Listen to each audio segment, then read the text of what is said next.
What is going on, guys? Board Gamers Goon here today to do the Backlash preview and predictions. Now, I'm going to be honest with you guys.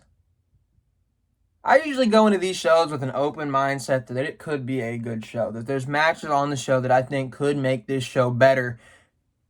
But, in my opinion, this card that they put together tonight for Backlash is one of the worst cards we have seen since the Saudi Arabia shows. This card is absolutely garbage. I tweeted it out earlier this week, and I will continue to say it. This show is gonna suck. Backlash is gonna be bad. I don't care what any of you think. This show looks awful on paper. Absolutely awful. I don't understand why this is the card that they thought, at the end of the day, is the card that they should go with. It's absolutely ridiculous. It is. I don't care what anybody says. Whatever they did here tonight, in terms of booking this card, is absolutely trash. And that's not because I just want to hate on them. No. There's one match on this show specifically that I think could be a really solid match this evening. However, the rest of the card, I can't really say that about. And to me, that's a little bit disappointing. So, unfortunately, I'm going to have to sit here today. I'm going to have to be maybe going on some rants. I'm going to have to be not so optimistic about this show. Because this show looks absolutely trash. Absolutely garbage. Absolutely garbage. Horrible. Horrible. It literally looks horrible. And we're going to start it off with the top. We're going to start it off with the main two focal points in my thumbnail. We're not going to waste any time. We're going to get into the greatest match ever. The singles match with no stipulations between Randy Orton and Edge. Now, I was one that said that their first match was something I enjoyed just because it kind of was a little bit personal there. And the last man standing aspect or whatever kind of made sense, and it kind of felt okay to me. But let's be honest. This ain't going to be no greatest match ever. When has a Randy Orton match been considered the greatest match ever? Not even a Randy Orton match on top of that with no gimmicks attached to it. There's not a last man standing gimmick. There's not a first blood. There's not an I quit. There's none of that. There's none of that attached to this this match. Randy Orton is probably one of the most normal wrestlers you can get. When you go in on WWE 2K and you create a generic wrestler, that's what you get. You get Randy Orton. And Randy Orton has played the part perfectly. He's carried the division before. But we're not in a time of normal people. We're in a time of guys that are young, fast, can do flips. We're in a time of where we see Spanish flies hit. We're in a time where we can have a big guy be very athletic, like a Kevin Owens, a Samoa Joe.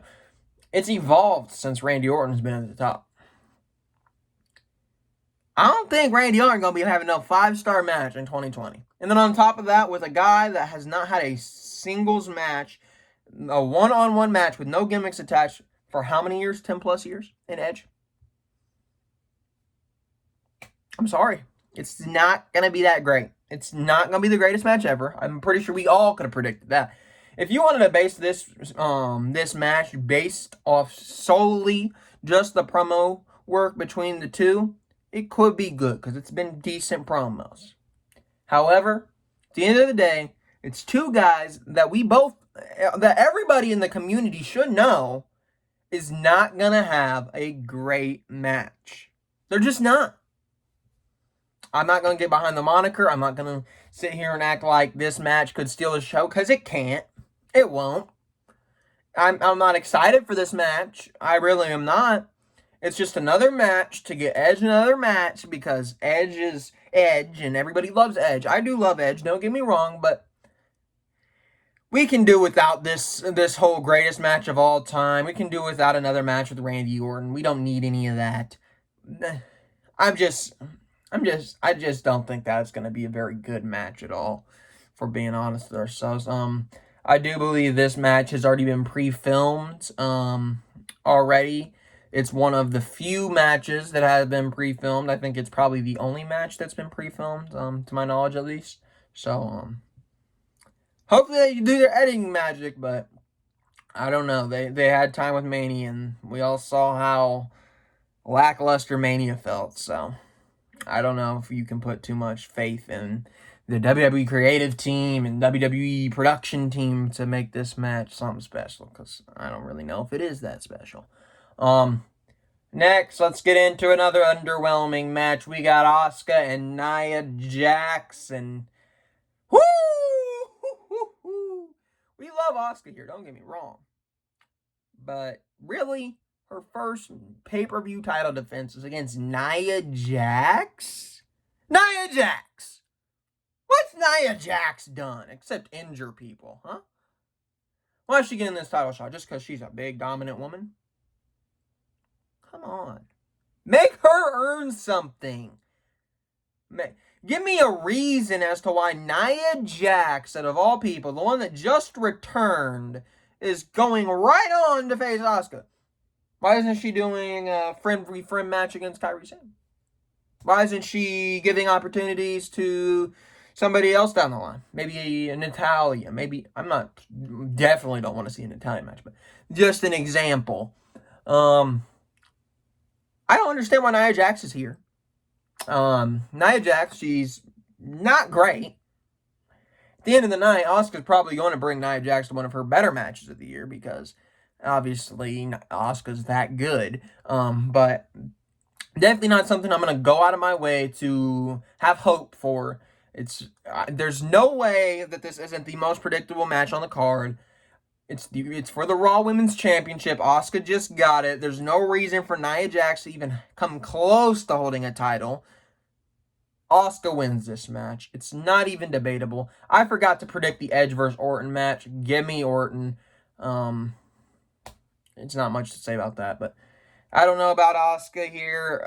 I got her winning. I could see them doing Nia Jax. You know why I can see it? Because it would make everybody mad. And that's what Vince likes to do. And now that Paul Heyman's gone, maybe he will. Maybe Vince will just pick and choose his people without any story behind it. Maybe that's what's going to happen here. Don't know. Don't care. Asuka, I'm picking her to win. Next, we got another match that really doesn't have any place on this card. Jeff Hardy versus Sheamus. This match could be good, don't get me wrong. But there's literally no reason for these two to be fighting. Like, they don't need to fight here. They don't. It's just a filler match here on the card. I'm going to have to go with Jeff Hardy just because I think Jeff Hardy might be on the verge of getting a push. So I'm going to have to take Jeff Hardy here, but I'm not going to rant about this match. Sheamus, he's Sheamus, man. You expect the same thing out of him most times. Jeff Hardy could have a decent match here with Sheamus, but definitely don't expect this to steal the show by any means. They're not going to do anything out of the ordinary. It's just going to be a pretty basic Jeff Hardy Sheamus match. So it could be an okay match here. Probably the most normal of the matches outside of the other one that I'm actually looking forward to. So, yeah. Next, we got Bayley and Sasha Banks, the women's tag team champions, defending their titles against Alexa Bliss and Nikki Cross, and then also against the Iconics. Lord, help me. Hold on, I'm going to do a prayer. In the name of the Father, Son, Holy Spirit, amen. Wrestling gods, please, I beg you guys, do not let Sasha Banks and Bayley lose their tag team titles this evening. In the name of the Father, Son, Holy Spirit, amen. I swear, if these two women lose their titles, I'm going to lose it. When has Sasha Banks ever held a title for an extended period of time? Never. Never. Not once. Not a single time. She's been, what, a 5-time women's champion, something like that? Yeah. All of that equates to under a month with those titles. She's not had one long title run. Not one. Not one that went over a month. Not a single one. They lost their tag team titles in their first defense of those tag team titles. And that was against the Iconics. And you remember what happened. Sasha Banks said, you know what? Forget this. I'm going to go off on a vacation because that's what I can do. And I swear, you guys better not let the Iconics win this match. Because that is a spit in the face to both Bayley and Sasha. A spit into the face to the two of the bigger stars in your women's division. Two of the people that people want to see from the Four Horsewomen, not Charlotte. Nobody wants to see Charlotte. They want to see Bayley and Sasha be successful because we know how good Bayley and Sasha are. You don't believe me? Go watch TakeOver Brooklyn 1. That's all I'm going to say. You can watch that match and then you can come back and tell me whether or not those two women could absolutely carry, not even the division, they could carry the company if given the opportunity. You can't let them lose here. You can't. Because if you give it to the Iconics, that's basically spitting in their face from the whole rumors thing, saying that Sasha left because she threw a temper tantrum that never even happened because people just wanted to make things bigger and better than what it was just so they could get clicks and likes on their little social media pages. You can't let the Iconics win here because that's an embarrassment to both Sasha and Bayley. And you cannot, by any means, let Alexa Bliss and Nikki Cross win because that's also an embarrassment. But that's not even just an embarrassment to Sasha and Bayley. That's an embarrassment to the tag team division. Please, for the love of God, let these two women retain their title. I'm taking Sasha and Bayley. However, I could easily see this going to the Iconics. I could 100% see this going to the Iconics. Don't mess up the NXT match that's for next week. We're getting a match. We need Bayley and Sasha to defend. We can't have the Iconics. Nobody wants to see them. Don't care what anybody thinks. Bayley and Sasha need to win here. End of the story. Next, we're getting into... I was going to get into my... I'm going to put this on... I'm going to put my match of the night after this match because this is more of a bigger match and whatever this is. We got Braun Strowman defending the WWE Universal Championship against The Miz and John Morrison on a 2-on-1 handicap match.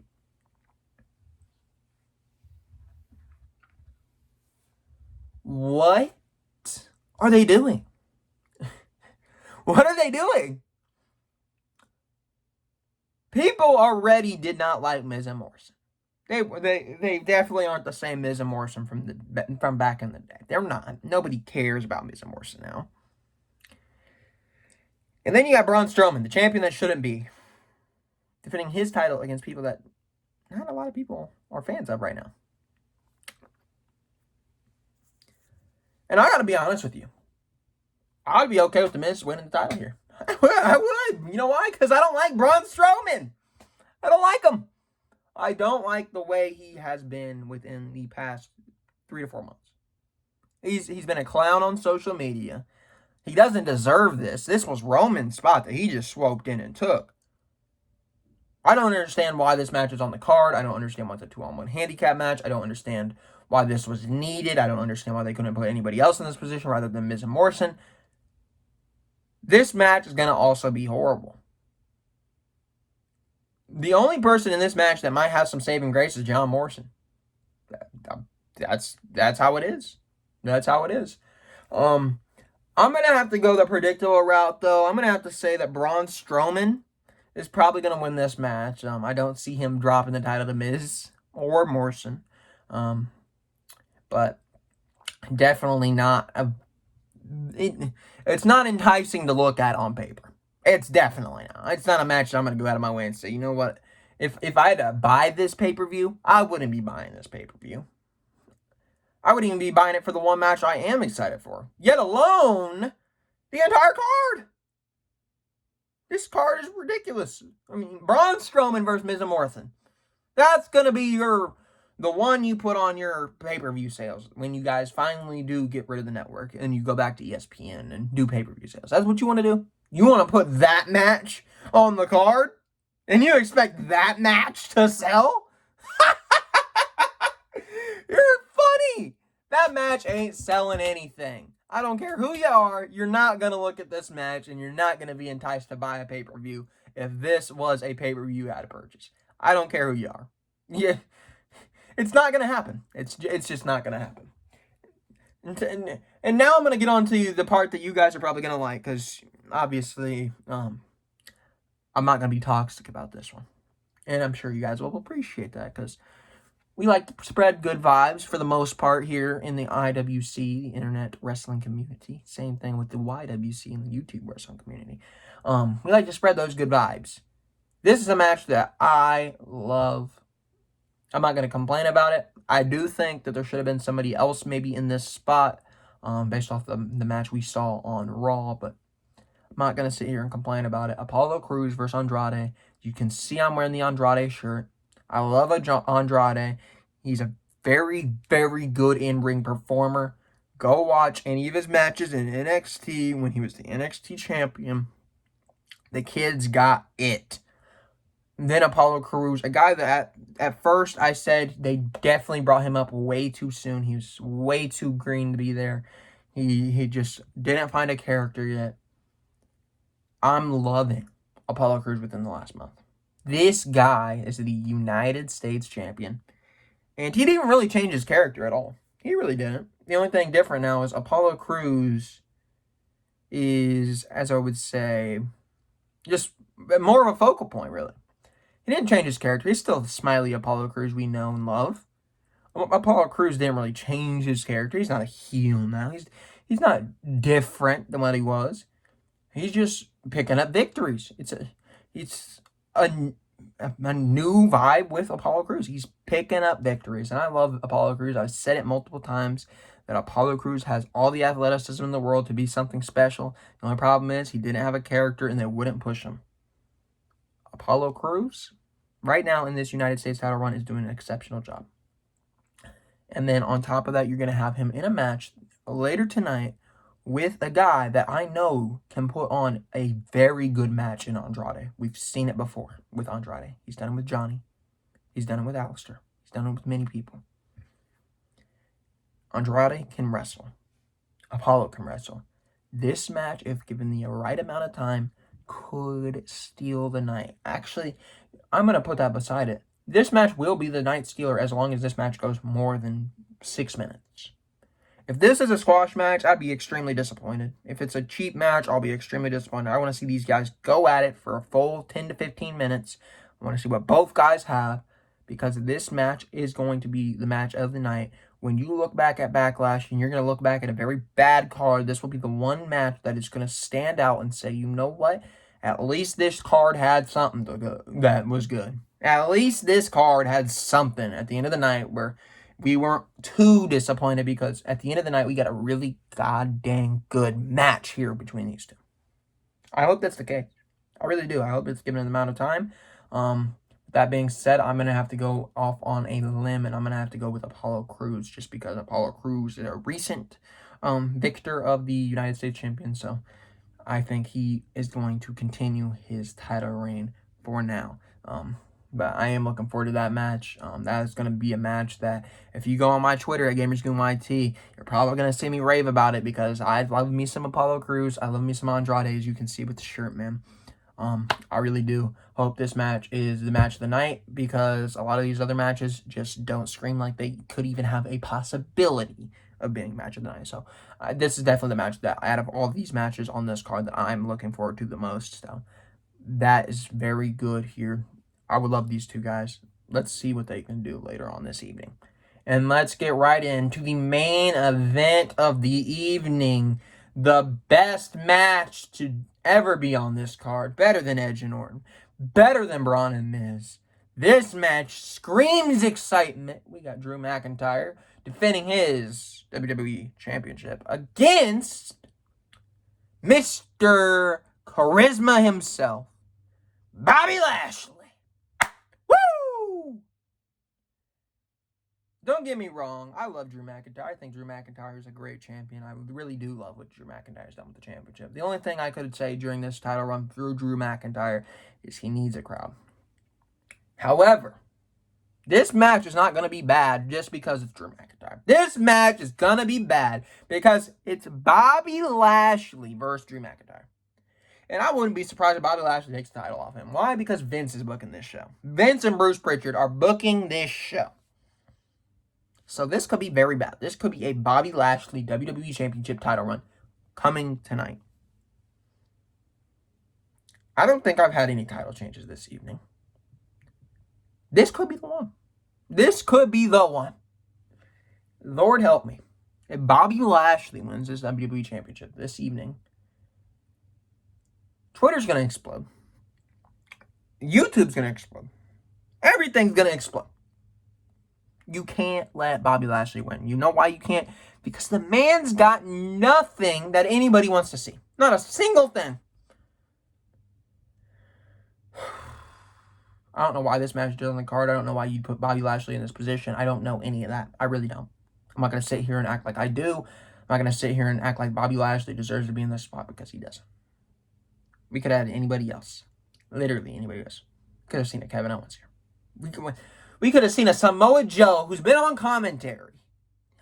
We could have seen him. And it'd be much better. But we got Bobby Lashley. A guy that he's not going to give you anything special. At the end of the night, Drew McIntyre is going to win this match. Hopefully I'm right in predicting that. I'm going to say it as if it's going to be a factual statement because I don't even want to imply that there's any doubt that Drew McIntyre should win this match because he 100% should. If they end up going Bobby Lashley, they are the biggest fools in the entire world. He does not deserve that WWE Championship at all. Anyways, I'm going to get on out. I'm going to upload the video. I will see you guys later for the Backlash review, not the preview and predictions.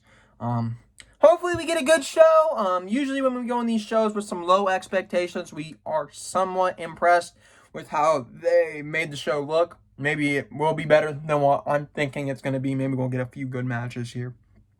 But on paper, this card looks absolutely horrible. This card looks like it could be the worst card we've seen since the Saudi shows. I don't care what anybody says. This card, to me, at least, it just screams disappointment. I'll be with you guys later for the Backlash review. I'll see you guys next time. It's been your boy GamersGoon. Make sure you do click that subscribe button. Make sure you go follow the Twitter at GamersGoonYT. And make sure you guys ring the notification bell over here so you could see the Backlash review later this evening. I'll see you guys later.